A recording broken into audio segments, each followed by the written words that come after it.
The two writers of all other Bill and Ted movies made a cameo appearance in a famous scene in Bill and Ted's Bogus Journey. Do you know what roles they played? In an earlier draft of the script, when were the evil Bill and Ted supposed to kill the good Bill and Ted?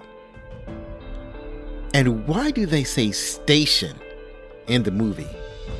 These and more questions will be answered on this episode of Back Look Cinema, the podcast. It is time. They have reached the second crucial turning point in their destiny. Their message is about to reach millions. But we will change all that. When our mission is successful, no longer will the world be dominated by the legacy of these two fools. No longer will we hear this. We will stop them now. Brothers and sisters, are we ready? Hi, my name is Zoe. It's spelled Z-O or Z to the O for those of you outside of the U.S. Welcome back, friends. This is the 191st episode of Backlook Cinema, the podcast, where we take a look back at the movies of yesteryear, especially the movies of the latter half of the last millennium. If you like what you're about to hear, then please tell your family, tell your friends, and tell the most excellent dudes and dudettes you know about Backlook Cinema. Now, this is another one of those films that I never watched from the rooter to the tutor, from the beginning to the end. I'd only seen bits and pieces of this, and this is my first real watch of the film. But I've always loved the first movie and the concept of Bill and Ted. You might be asking yourselves, where did the idea of Bill and Ted come from? They come exclusively from the minds of the writers of the film, Chris Matheson and Ed Solomon. The characters of Bill and Ted were based on a comedy routine that Matheson and Solomon performed while they were in college. According to Solomon, the characters were developed in an improv group for the sole purpose of the duo pushing themselves comedically. One day, in 1983, Matheson suggested doing the gag about guys who talked about history who knew nothing about history, and these guys were named Bill and Ted. The two writers started development on a 7-minute compilation of sketches that they would perform on stage. It was Matheson's father, Richard Matheson, writer of such famed novels as I Am Legend, The Shrinking Man, and A Stir of Echoes, all eventually adapted to film, who, upon hearing about the sketch compilation idea, suggested that Bill and Ted could work as a movie. So that is fascinating. I'm thinking, when I see a movie like Bill and Ted, I'm thinking that there are like a team, a cadre of writers who are developing these ideas. And that's how a lot of movies work. But in this case, it's just two writers, two comedians, two guys who join an improv group and decided to, or stumbled upon the Bill and Ted idea that later became a movie. And the first movie was a modest hit, we'll call it that. And it later on became a cult classic, Bill and Ted's Excellent Adventure. And it had enough of a buzz to garner a sequel. And that's what we're going to talk about today. So let's go to the opening credits of Bill and Ted's Bogus Journey. The 27th century is excellent. People live in peace and harmony with clean air and water in a utopia brought about by the principles established by Bill S. Preston, Esquire, and Ted Theodore Logan, and their rock band, the Wyld Stallyns. People found that if they just partied on and continued to be excellent to each other, then everyone could prosper in a peaceful society. Not everyone agreed with this philosophy. A former gym teacher named Chuck De Namolos believed that he had a better solution to the human condition. But in order to bring it about, he had to erase everything people knew about Bill and Ted. So he created Evil Bill and Evil Ted robots, sent them to the past to the 19th century to kill the original flesh and blood versions. It came to pass that Evil Bill and Ted killed the good Bill and Ted, and the original Wyld Stallyns had no choice but to bargain with death itself and to go through hell and heaven to get back to life, to stop the evil robots from ruining their present and the excellent future. Bill and Ted's Bogus Journey was released July 19th, 1991, produced by Nelson Entertainment, Interscope Communications, and Metro-Goldwyn-Mayer. It grossed over $38 million in the US and Canada on a reported budget of $20 million. If we adjust that for inflation, then that means that the gross would have been $89 million if it were released today. The reported budget would have been $47 million had they financed the movie today. You can see the problem with this. They spent the equivalent of $47 million, and the return on the investment was the equivalent of $89 million. That's not the type of grosses that studios are looking for when they release a movie. This came in way below expectations, and from how we calculate the returns in the movie, this looks like a bomb. It looks like the studio lost money. It looks really bad.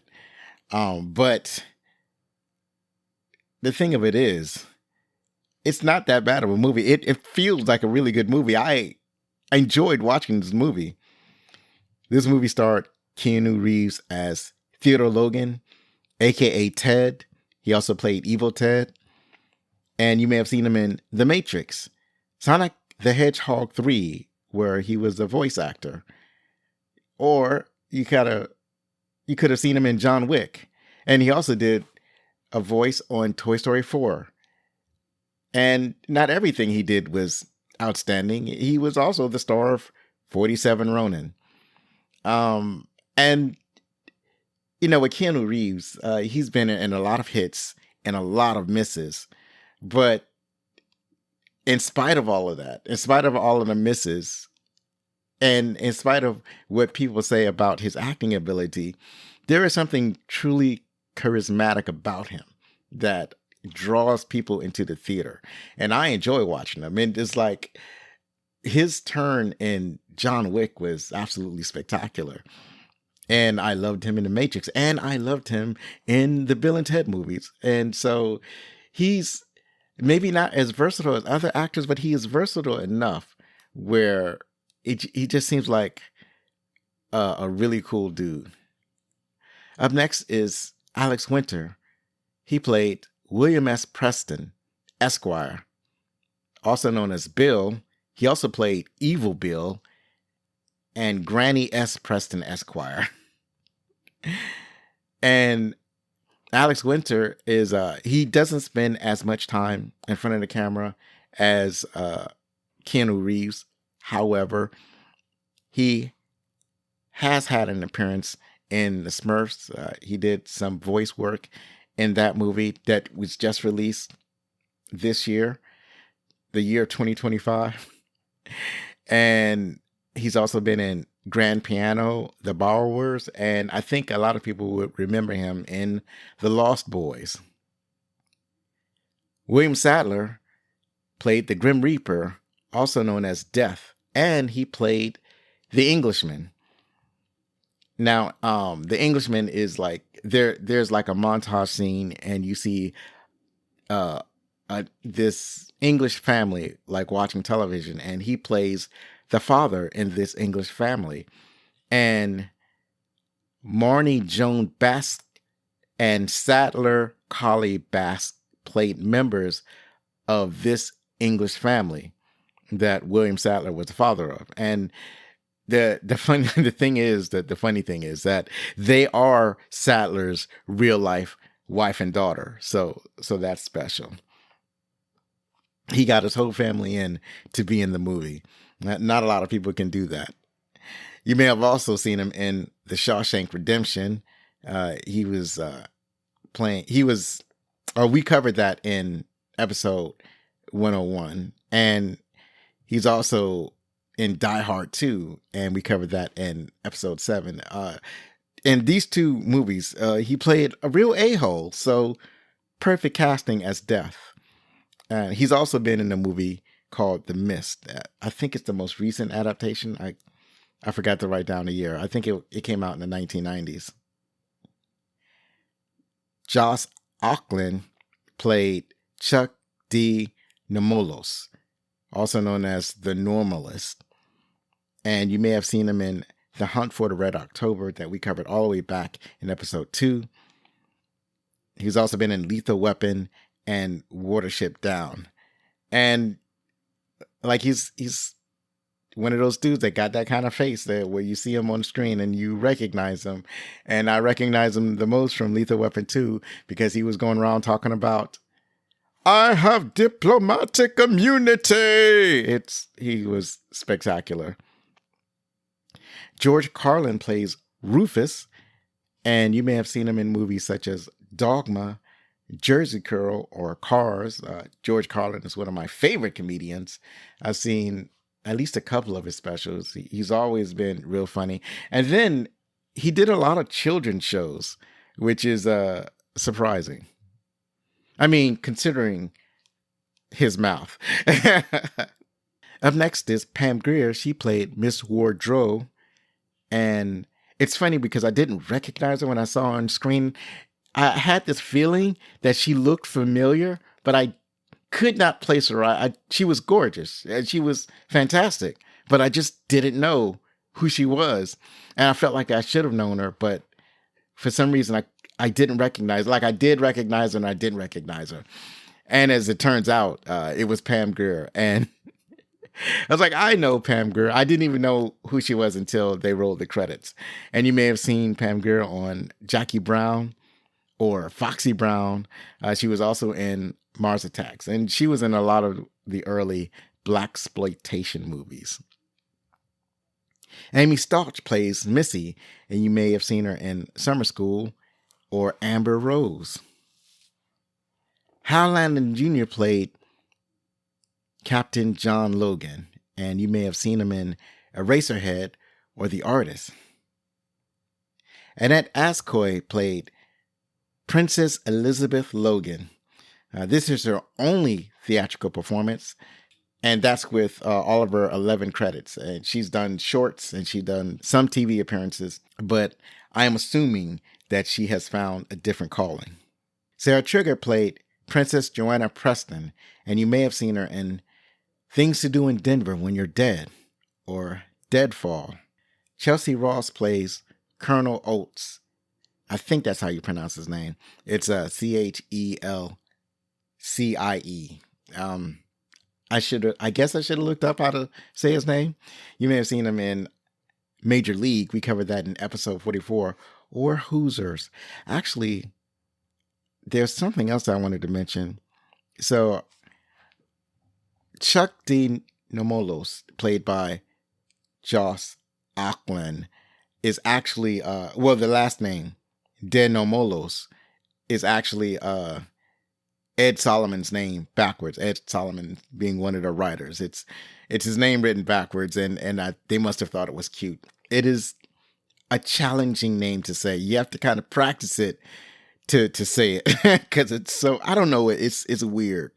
Because it's not like it's an unusual name, but it shouldn't be hard to pronounce. It's a consonant vowel. So it's not like, it shouldn't be difficult. But for some reason it's tricky to say. But anyways, I just thought it was interesting that one of the writers, they used his name spelled backwards as one of the characters' names. This movie was directed by Peter Hewitt, and you may have also seen some other films like Garfield the Movie, Tom and Huck, The Borrowers, and Whatever Happened to Harold Smith, or Zoom. Of all of these, I've only heard of Garfield the Movies, and maybe I've heard of The Borrowers, but I can't be certain. Maybe I've heard in passing, but I'm not familiar with most of his movies. This movie was written by Chris Matheson and Ed Solomon, as mentioned earlier. The team wrote all of the Bill and Ted movies. And besides that, Matheson wrote a Goofy movie. I've never seen it, but I hear people praising that movie. He also wrote The Wise Ones, Rapture Palooza, and Spirit Untamed. And Solomon is credited with Men in Black, Now You See Me, Super Mario Brothers from 1993, and Charlie's Angels from 2000. Of all of these, I've seen Men in Black, and I'm pretty sure I've seen Now You See Me. And those are pretty good.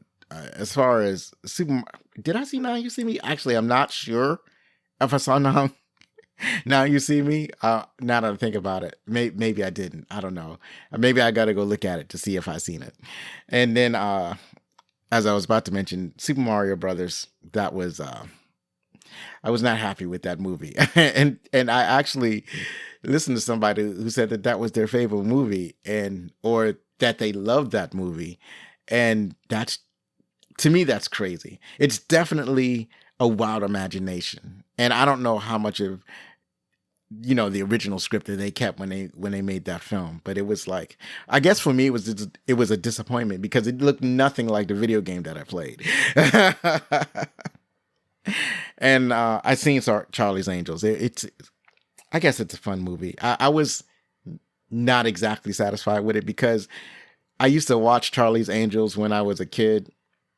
So I always thought of it as a serious drama, because when you're a kid, you don't recognize camp, or at least I don't recognize camp. So even when I watch shows like Batman and Robin, which were extremely campy, it's so campy you think they invented camp. I took it as a serious TV show, the same way that somebody might watch the news and know that they're watching serious news or they're watching a serious drama. That's how I took Charlie's Angels. So when I go into the movies and watch Charlie's Angels, they lean into the campiness of Charlie's Angels. And it was just too much for me. I could not appreciate the reimagining of Charlie's Angels in the cinema. Moving right along, the composer for this movie was David Newman. He also composed music for The Nutty Professor, Operation Dumbo Drop, Tarzan from 2013, Serenity, Galaxy Quest, and Ice Age. What's funny to me is that I've seen all of these movies except for Galaxy Quest, and I should watch it. I just never got around to it, but that's I'm a Star Trek fan. I should watch Galaxy Quest, and I'm going to get around to it. This movie featured a stunning soundtrack. It had various metal and rock bands with music by Steve Vai, Slaughter, Megadeth, who wrote Go to Hell for the movie, and Kiss wrote and performed God Gave Rock and Roll to You 2. And that's a Roman numeral 2. And so, to tell you the truth, I'm not really into heavy metal and heavy rock. I'm more of an alternative rock type. It's not that I won't listen to the music. It's just that it sort of is not the music that I tend to tune into. And if it's playing, it'll just kind of wash over me. It's fine. At least I find it to be fine. It's not something where if I hear it, I need to change the channel. It just doesn't resonate with me. But I can't sit and allow it to wash over me. So that's it for the opening credits.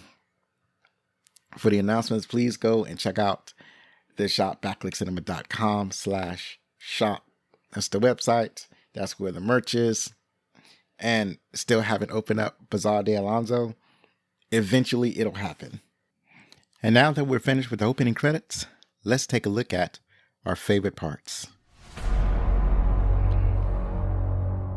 As usual, I want to try to dig down and find the theme or themes of this movie, if they can be found.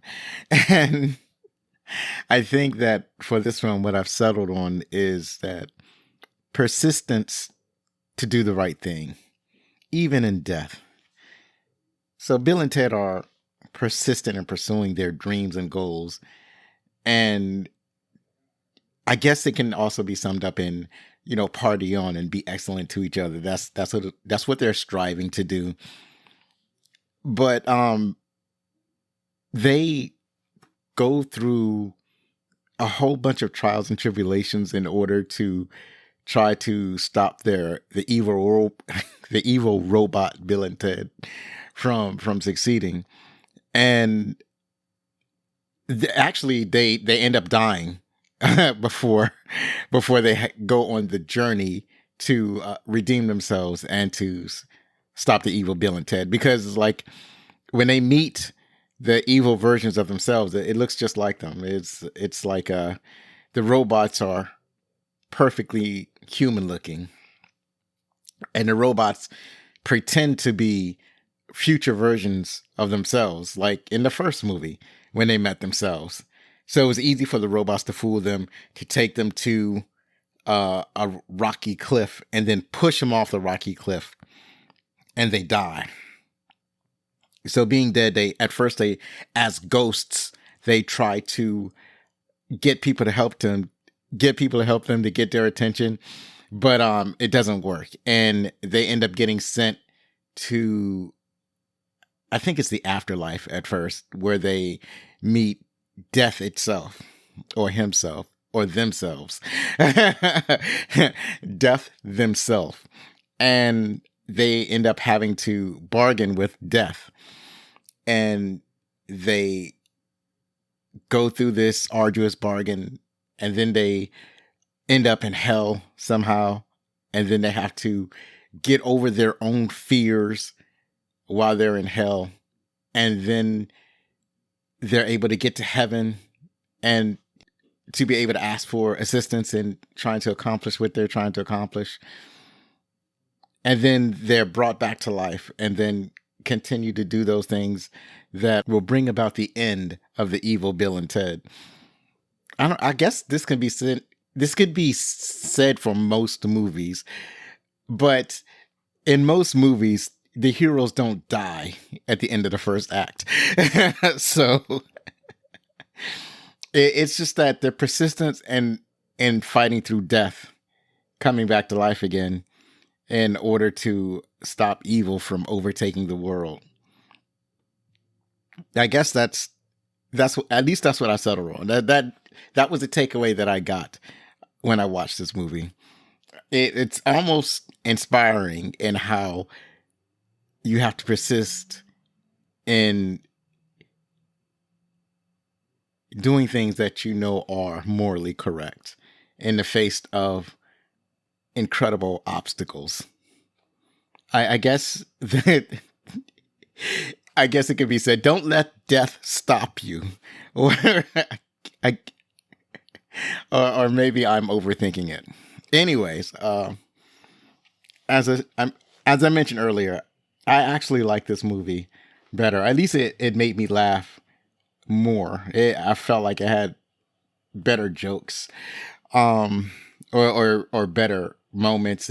It's a truly bonkers idea, but it wasn't so outrageous that I didn't enjoy it. Because sometimes movies can go too far, especially comedies or something that's trying to be a parody. Comedy is difficult, but this one I found absolutely delightful.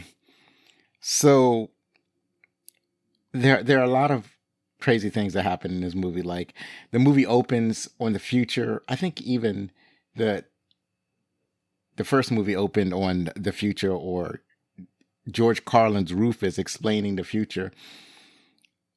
In this version, they're actually, you see the classroom, you see a university, a classroom, the more of the people of the future, and not just one or two people that represented the future. The future is crazy colorful. Whatever they're wearing is absolutely ridiculous. I can't imagine people wearing the outfits that they were wearing in the first scene in the movie when they're looking at the future. It was just crazy. It's like nothing looked like it was sensible. So that wasn't funny. It was just so incredibly odd. But then you have the attack by Mr. Denomalos, and he is taking over the university, and he's going to stop Bill and Ted because I guess there's something. He has a whole legion of followers, and so him and his followers are, for whatever reason, they don't like the philosophy or the way of life that came about because of the philosophy of Bill and Ted. So his plan is to get rid of Bill and Ted, and then he's going to place himself in the past and rebuild the world in his image. I believe that is his plan. So he's going to basically rewrite history and make it more to his liking. That's a pretty basic story, not something crazy or out of the box or anything like that. But I think I'm glad that they had a simple story as a framework to hang all of the gags and jokes on. So, for example, one of the things that was actually, it was kind of like a running theme throughout the movie, is that De Nomolos created the evil Bill and evil Ted robots, and they look and act exactly like the original Bill and Ted. And he hates them so much. Like, he made these robots, but he hates them so much because they act so much like his nemesis or his nemesi. I don't know the plural of nemesis. And he can't wait to get rid of them because he just finds them so annoying. So apparently, in his mind, he's just being annoyed by everything and everyone because the whole future is based on Bill and Ted's and their philosophy of party on and being excellent to one another. So he's determined to change all of that. So this all leads to a lot of my favorite parts of the movie, like everything that basically happens after Bill and Ted are killed. They're killed, their ghost starts wandering the earth looking for help. They run into Missy, and Missy is running a seance. And being ghosts, they can actually communicate with Missy. But Missy, I guess she can't really see them really well. She misinterprets their presence, and she thinks that they're demons. And so she starts chanting some kind of mystical words to get rid of them. And she banishes Bill and Ted, and they start falling down this deep, dark pit, and they start screaming. And it's like they scream like you get knocked off a cliff and you start falling and you scream right away. And then they realize that they have been falling for a very long time. And they actually stop screaming to have a conversation about how far they were falling. And then, having nothing else better to do, they start screaming again and continue to fall.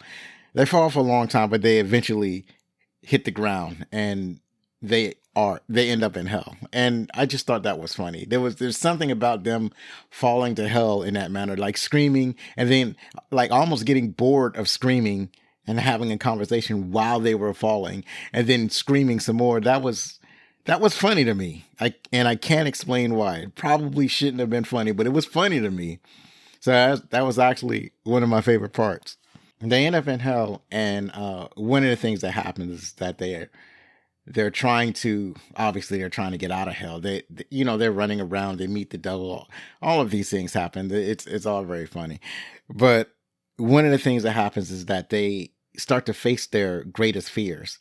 And for Bill, it's his grandmother.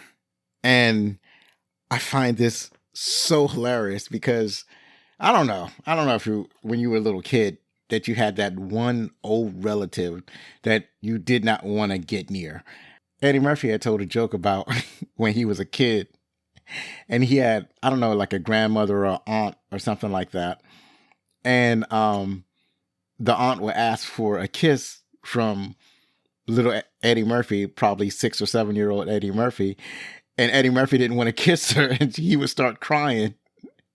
And they ask him, "Why are you crying?" He says, "I don't want to kiss her. She's got a mustache." And that's what the thing with Billy and his grandmother reminded me of. Like, Billy basically reverts back to his childhood self. And and then his grandmother approaches him like during a birthday party. It's like, come and give your grandmother a kiss. And apparently, Billy finds his grandmother like just gross and repulsive, and he doesn't want to kiss his grandmother. So, and I must admit, I think I had some older relatives that I did not want to be near. And so I had older relatives that when I was a child that made me extremely uncomfortable, and that I didn't want to be anywhere near them. So that's the reason why I found it so funny. I mean, did you guys have relatives like that? Older relatives, or maybe even acquaintances that there was something about them? Maybe they smelled funny. Maybe they looked funny. Maybe you didn't like the color of their hair. You were 6, you were 7. There are certain things that actually bothered you that seem irrational now that you're an adult. And so you would be afraid of these people. You didn't want to hug them. You didn't want to kiss them. And that's why that was so funny.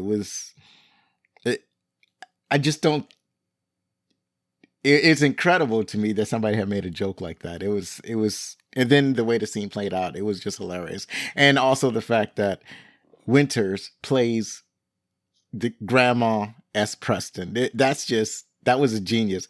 And I kind of noticed it right away. He's got a lot of makeup on, but Winters has very unique eyes. So you could see his eyes through the makeup, and it was just super funny. So I think that really worked for me. That Billy was afraid of his grandma. He was afraid to kiss his grandma. Both Billy and Theodore, they were also terrorized by the colonel, because, Ted's father is always threatening to send them to a military school. So he hasn't stopped threatening to send them to the military in some way, shape, or form. So when they're in hell, they're menaced by the colonel as well. And also, Ted has this weird fear of the Easter Bunny, or a guy in an Easter Bunny costume. But those weren't as funny as Billy being afraid of his grandmother. Eventually, they meet Death themselves, and he is masterfully being played. And I just super enjoyed it. William Sadler, I'm just going to say that he's one of my favorite things about this movie. He is, I think that the thing that really gets me is that because I've seen him in his other roles, he's always playing a very serious character, just a either mean or sadistic person in the other roles that I've seen him in. He's always been very serious. So when you see him and he's portraying Death, he's like very serious when you first see him. And so when he cracks a joke, it's like really funny. It's like seeing somebody break character, or you see Death or the Grim Reaper breaking character. And that's what made it so funny. And I just super enjoyed that. It's like after the first gag, he just basically starts geeking out through the entire movie.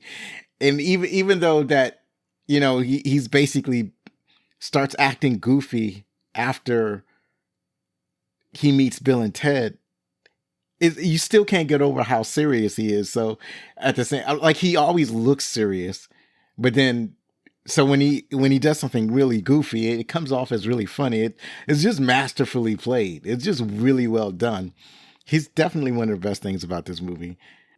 The funniest thing about Death is when they meet Death, they bargain with Death to try to get their life back, or they bargain with Death to be brought back to life. And so Death says, well, you have to play a game. And this is where it's all serious, because they ask, that's all we have to do is play a game? And he says, yes, but I've never lost the game. So that's a great setup. Like, you have to play Death in a game that he has never lost. Like, what game could this possibly be? Thinking that it's going to be something outrageous or esoteric or some kind of thing where, you have to use an enormous amount of wit and skill, and you have to be extraordinarily clever to outsmart Death. That is the first game, the game that Death said that he never lost, the game that he takes so seriously, the game that Bill and Ted have to play in order to get back to life, is battleship, not even electronic battleship, just regular old battleship, the non-electronic kind. And that was incredibly funny. I just that. Maybe I'm a simple man and it don't take much to entertain me, but I just thought that was hilarious. And then they went through, like, it's supposed to be one game. And so after Death loses, because they beat Death, it's like, you totally sank his battleship, dude. After Death loses, he says, you must play me again. So now Death wants to play 2 out of 3. And then he loses again. He wants to play best of 5. And he loses again. And he wants to play best of 7. So it's like they're playing all of these games and Death keep losing. Like, he doesn't win one game. So that's incredible. Maybe he wasn't being truthful saying that he never lost these games. So they go from Battleship to Clue. They go, and Clue, he tried to lie and said, he tried, and in the game, he tries to say that so-and-so was the murderer. And then Bill and Ted says, no, it was this other dude. And Death tried to say, I did say the other dude's name. It's like, no, you didn't. So he loses at Clue. They play Twister. He loses at Twister. And then after several losses, Death finally laments. And then he takes them out of hell. And well, actually what happens is that they ask Death if he knew somebody that could help him or help them, Bill and Ted. So that's when Death takes them to heaven. When they get to heaven, they ask God for some help.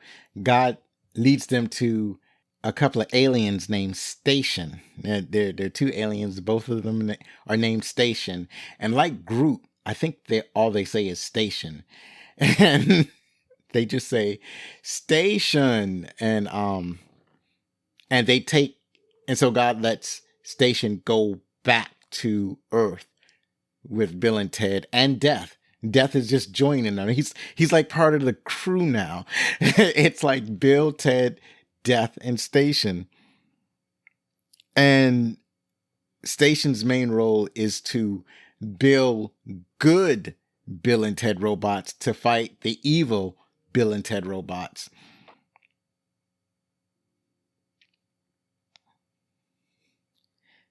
So what there is a point where Station is like 2 aliens, but there's a point where they merge into one. Station is a very weird looking alien where it's like he has a butt, but a butt goes up his entire back, like the crack of his butt.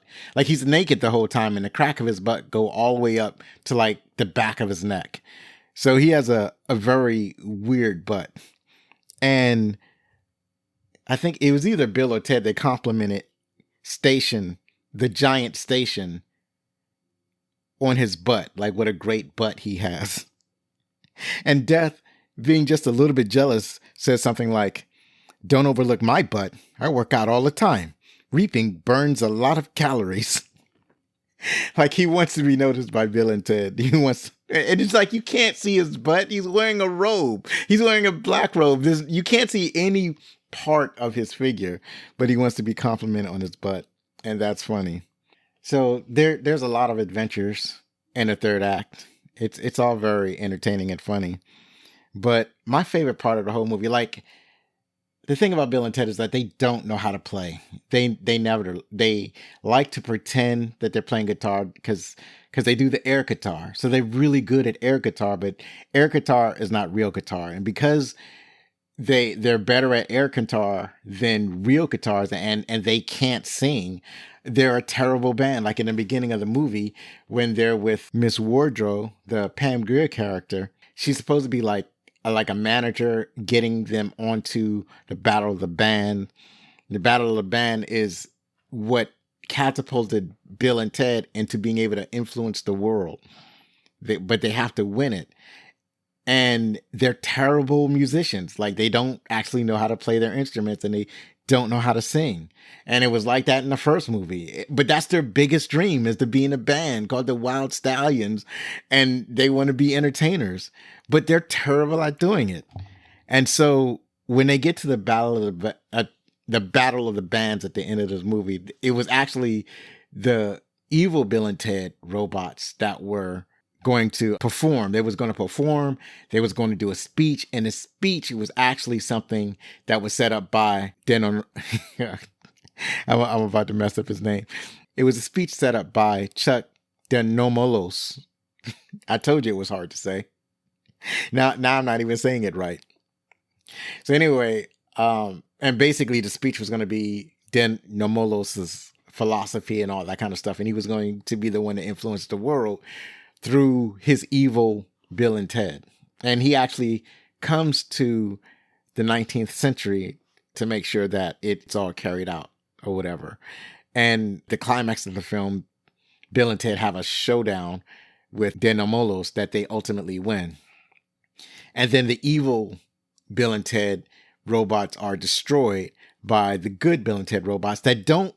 The good Bill and Ted robots are basically made of, they look like they're made of spare parts. All of the parts that were used to construct them came from like a Home Depot or Lowe's or something like that.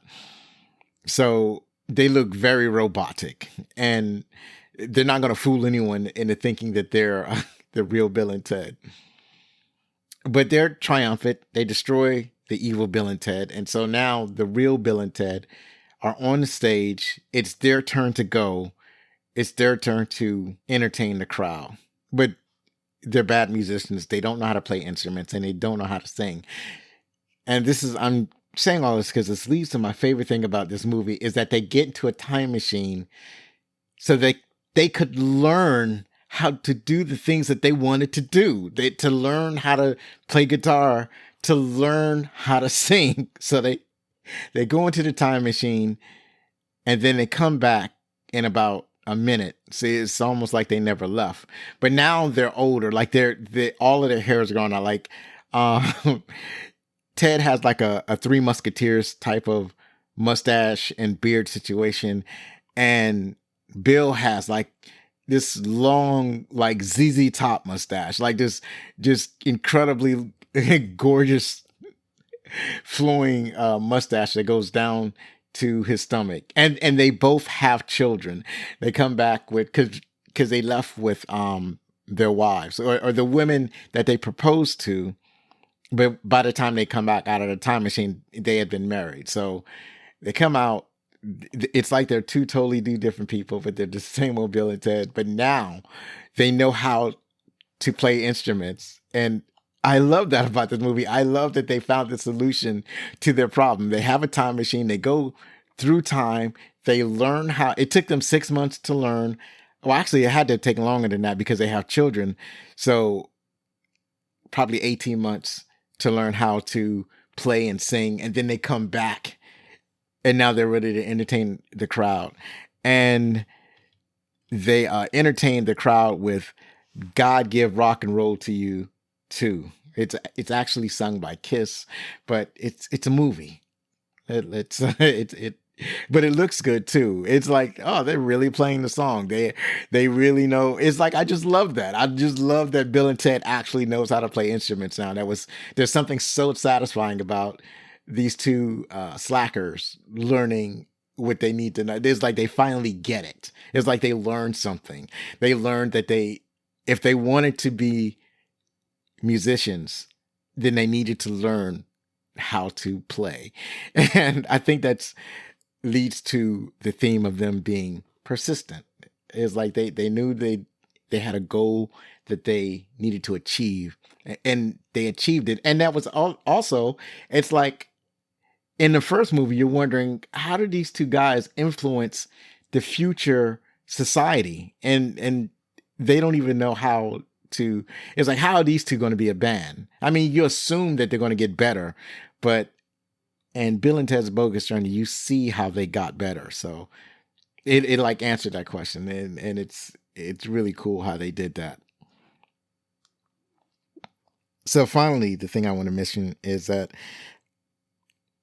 during the credits, the ending credits, they had a basically showing the aftermath of Bill and Ted and their influence after they won the Battle of the Band, and basically spanning worldwide and doing shows and in stadiums and whatnot. And it shows the progress of influencing the world. And they did this, they're basically telling the story through newspaper and magazine articles. And I love these end credit jokes. And so some of them are: the San Francisco Chronicle had a headline, "Stallions Tour Midwest, Crops Increase 30%. So the implication is that the farmers had a better crop yield because Bill and Ted toured the Midwest. Another one from the Washington Journal said, "Bill and Ted tour Mideast, peace achieved." From Discoveries Magazine, "Stallions use nuclear arsenal to fuel amplifiers."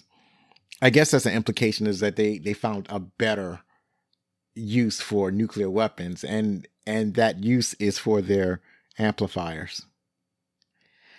From Whole World Magazine, they wrote, "Air guitar found to eliminate smog." Now, I don't know how air guitar eliminates smog, but that's what they're alleging. And obviously they have a picture of Bill and Ted, and obviously they're famous for the air guitar. From Road and Track, they wrote, "Reaper wins Indy 500. And he quotes, "I didn't know I could run that fast." So that's funny. I like that. From the Daily Bulletin, there's a headline, "Chuck Denomolos to wed Missy." In this movie, Missy is now Ted's mom, or Ted's stepmom. So at first she was Billy's stepmom, and then she divorced Billy's dad, and then she became Ted's stepmom. And so now both of them can call her mom. So that's just goofy. And so apparently she divorced Ted's dad and married Denomolos because he got stuck in the past. He, for whatever reason, because he didn't actually commit any crimes, but he was arrested by Ted's father anyway. And he was arrested at the Battle of the Bands. So he got stuck in the past, and he got married to Bill and Ted's stepmom. So that's funny. The Daily News writes, "Rumored WS split, Dow drops 600 points. And then there's a follow-up headline by the Chicago Bulletin, "WS split, a hoax, Dow to record high." And the last headline that I thought was really funny was from the Hollywood Reporter, "The Grim Reaper in lip sync scandal." And the reason that I find that funny is that in the 90s, there were several lip sync scandals. The most famous, obviously, is Milli Vanilli, and how they were in this incredible lip sync scandal. There have been several documentaries that have been made by the Milli Vanilli scandal. I remember I had a Milli Vanilli album. We all enjoyed that music, and then we find out that they didn't sing any of it, and it was scandalous. And then the other one, probably not as well known, it was a group called CNC Music Factory, and they had a bunch of like hot dance tracks. It felt like manufactured music. They called themselves CNC Music Factory because it was kind of a factory. It wasn't like people had gone to school together and they formed a band and they, started making music together. It's more like there were a couple of producers and they found talent that they could couple together a band with. So they found a guy who could rap like Ice-T. So it's basically an Ice-T sound-alike. And then they got some singers and dancers, and they put together an album, and it was really good music. We all enjoyed it. They probably still play it on the radio now. One of the singers that they got to perform on the song was Marsha Walsh. And I don't think that, I don't know what she believed her role in the song was. Like, she could easily be thought of as a background singer. Because it wasn't like she was singing like lyrics. She was just kind of in the background singing, "Everybody dance now." And that was from the song Gonna Make You Sweat. Everybody dance now. And she's at home one day and she looks at the music video, and there is a skinny, pretty model chick lip singing her song. Martha Wash is a bigger woman. Like, she's a large woman, but she has a fascinating singing voice.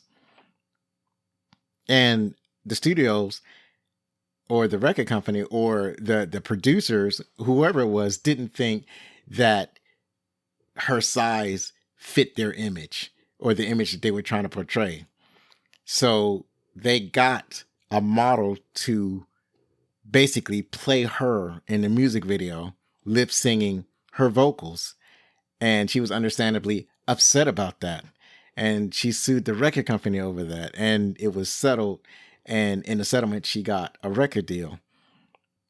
The Martha Wash controversy and the Milli Vanilli controversy were two of the big lip sync controversy that happened back in the early 90s. And the headline with the Grim Reaper in a lip sync scandal, that was referencing the lip sync scandal of the day. It was funny. It was like one of the funniest things from the movie. So I really liked that. And that was that was one of the last headlines that they have. It was at the end.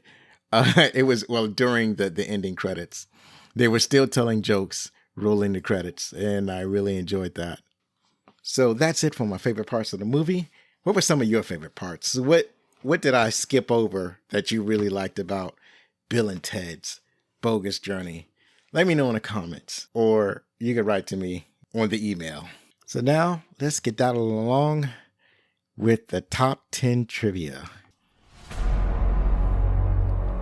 As usual, the trivia is provided by IMDb, and let's get started. Orion Pictures, the film's distributor, was on the verge of bankruptcy months before the release of Bill and Ted's Bogus Journey, and was in the process of selling off the rights to several films in an attempt to remain stable. Columbia Pictures looked into acquiring the film, but after careful consideration, Orion kept the film because they had faith in it. Coincidentally, Orion bought the distribution rights from De Laurentiis Entertainment Group, the company that originally financed the picture, but had itself filed for bankruptcy before they could release the film. So Bill and Ted's Bogus Journey had its own bogus journey, from DEG and DEG going bankrupt and having to sell it to Orion Pictures. Orion Pictures had it. They're already in financial trouble, and they start selling off film rights, but they didn't sell off the film rights to Bill and Ted, and they end up going bankrupt. That's pretty wild. The next bit of trivia: when Bill and Ted go to Missy's seance, Chris Matheson and Ed Solomon, the creators and writers of Bill and Ted, are there in this famous scene. They're the only men present. Chris is the guy with the white shirt, and Ed is the guy with the glasses. And they said Ed and Chris rule the world backwards to banish Bill and Ted, the ghosts of Bill and Ted. That was the spell words that they used to banish them to hell. Up next, the evil character from the future is called Deinomolos, which is the writer-producer Ed Solomon's name spelled backwards. I had mentioned that earlier.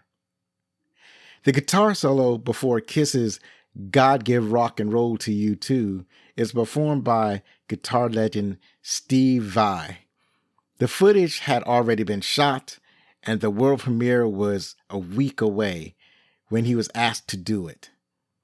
He also contributed various music to the film, including the Reaper rap, which features in the end credit. The Tillman Water Reclamation Plant in Van Nuys, California, is used to represent Bill and Ted University in 2691. It would later be used to represent other future university, namely Starfleet Academy, in Star Trek The Next Generation episode The First Duty in 1992, and Star Trek Voyager episode In the Flesh in 1998. And that's not the only Star Trek connection. The rock formation to which Bill and Ted are brought to be killed by the evil robots is the same rock formation that Captain Kirk climbs in the Star Trek episode Arena from 1967, which Bill and Ted watched in their apartment and is located at the Vasquez Rocks just outside Los Angeles. This highly recognizable site has been used in countless Western films and television shows. And actually, it was several episodes of Star Trek. But what was funny is that Bill and Ted are actually watching Star Trek, that episode, Arena. And I recognize this episode because, once again, I love Star Trek. And I must have seen this episode several times. It's when Captain Kirk is in a fight with the Gorn. And during this fight, the Gorn is at least in this episode, they're depicted as large human-shaped reptile creatures. He has like a dinosaur head on. And so this Gorn is menacing Captain Kirk. And so Kirk is running away from the Gorn and he runs up the Vasquez Rocks. And then later on in Bill and Ted, they actually drive to the very same rocks. And where they're driven by the evil Bill and Ted robots before Bill and Ted knew that they were robots. And so the evil Bill and Ted, they drive to the Vasquez Rocks and they walk up the rocks. And then when they get to the highest point of the rocks, the evil Bill and Ted push off the good Bill and Ted, and the good Bill and Ted get killed from, when they hit the ground. And they fall to their deaths. I think we're dead, dude. So I just like the transition. It is almost like it was like foreshadowing what was going to happen to Bill and Ted by showing them watch the TV show with the Vasquez Rocks, and then they end up at the Vasquez Rocks. I just thought that was fun. Bill and Ted playing a game with death to win back their lives is a reference to The Seventh Seal from 1957, in which a knight plays chess with death for his life. That's interesting because for me, it was funny without the reference, but now that I know where it comes from, it makes me want to watch The Seventh Seal. The evil robot us's, that is the evil robot Bill and Ted, the evil robot us's were supposed to kill Bill and Ted at the Battle of the Bands, whereupon the boys would invoke their wins against death to get resurrected. This part appears in the comic book adaptations of the movie, which was based on an earlier draft of the script. That's interesting because obviously what they ended up doing was killing them at the beginning of the movie instead of at the end of the movie. Bill and Ted appear in grayscale after their initial deaths. Instead of an after effect or filter, it is cleverly achieved through makeup and costume colors. This is evident because Ted's denim jeans are still blue. This is a similar solution to using monochrome color foreground against a color background in The Wizard of Oz from 1939, when Dorothy, still in sepia tone, along with the interior of her house, opens her door to reveal the full color world of Oz. The whole scene was shot in color, but Dorothy, her dress, and her house were colored in sepia tone. So that was brilliant. And finally, I should have done a little bit more research on this, but I just relied on IMDb. But the characters say station because of a typo in the script. I don't know what the word was supposed to say, but there was a typo in the script. So instead of saying whatever that word was supposed to be, they say station. So that's why they kept saying station throughout the whole movie. And that's why you had characters called Station saying only station. So there was a typo in the script, and the writer discovered when they were punch drunk. So they just left it in. It was typo and they left it in. So that's it for the trivia. And now we're going to find out what the critics thought. The critics gave it a 57%. The audience have it at 56% on Rotten Tomatoes. And IMDb Reviews has it at 6.3 out of 10. It's fairly consistent. It was actually a little bit higher on IMDb, which is weird. Most of the time, going through these reviews, it always seemed to me that IMDb had tended to score movies less favorably, ever so slightly. It's less favorable than on Rotten Tomatoes. But in here, it's slightly more favorable. So that's interesting. Anyway, Sarah Vincent from Sarah G. Vincent Views wrote, "It uses the Terminator franchise as a great jumping point for the shenanigans that create the momentum of the film, but it also tackles popular culture depictions of heaven and hell in counterintuitive ways that are not always played for laughs." So, yeah, I had not realized that it was using the bare bones plot of the Terminator. But yeah, that's about how it goes. Matt Brunson from Film Frenzy wrote, "William Sadler steals the film, nay, the entire series, with his hilarious turn as the Grim Reaper. But aside from a few chuckles, the remainder is overstuffed and overindulgent." I do agree that William Sadler, he does a lot of stealing. He's great in this movie. I loved him as death. But I don't know if I would say that it's overstuffed or overindulgent. There is a lot of silliness that's going on in the film, but, comedy is hard, and comedy is subjective. Chance Solom Pfeiffer from Willamette Week wrote, "The vast delirious joke of W.D. Richter's sci-fi comedy is that it plays like the 189th issue of a comic book that actually has no prior issues." I don't know. I don't know if I would call it that, but it is. I can see how somebody would see it that way. Roger Holbert from South Florida Sun Sentinel wrote, "In Bill and Ted's Bogus Journey, the laugh is on moviegoers. Teens may call it triumphant, but most folks will find the insipid film a totally non-heinous, i.e. egregiously bad trip to nowhere and beyond." I cannot agree with this statement. But I will note one thing. Bill and Ted's use of their expression non-heinous. They say that when they're referring to something that's bad, they'll call it non-heinous. And I think it's a missed opportunity, because this is Bill and Ted's Bogus Journey. And in the first film, something was either bad something was either excellent or bogus. They would, go from being excellent or bogus. And I thought that was great. So they have an opportunity now to say bogus in this film, like a lot. Like they could have said it a lot, but it don't seem like they said bogus all that much in the film. I think that would be my one criticism. I don't remember them saying bogus a whole lot. Instead, they would say something was non-heinous, or to emphasize it, they would say something was non-heinous.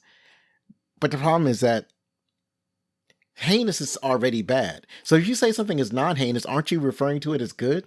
This expression that they use doesn't make any sense. I've never heard it before. Maybe it's something that's region specific, but it's a weird thing to say. To say something that you think is bad is non-heinous. Like I can say if they said it was heinous, but they weren't calling it heinous. They were calling it non-heinous. It's just something I don't understand. And I will have to live with that. Finally, Bill and Ted's Bogus Journey is, as of this recording, available on Prime Video. Sticking with the sci-fi comedy vein, I went to explore one of my favorite sci-fi comedy films of all time. It features some fantastic dramatic actors and amazing comedic roles. It explores out-of-the-box casting choices. It is a visual feast of color and action. But if you want to check out this episode, then make sure you have your multipass ready, because we're going to have a conversation about The Fifth Element. You can follow us on Blue Sky, Threads, TikTok, Instagram, and sometimes Twitter. Please contact us with any questions, suggestions, comments, or suggestions at fanmail@backlookcinema.com. Please rate and review on your favorite podcast app. And if you're listening on YouTube, please like or subscribe. Leave a comment below. I'd love to hear from you. One last time, if you like the show, then please help us grow by spreading the word about Backlook Cinema, the podcast. Believe me, it matters. I've been Zoe Richardson. Be safe. Share a movie from yesterday with your family. Hug your loved ones. And if you're going to be anything, be outstanding.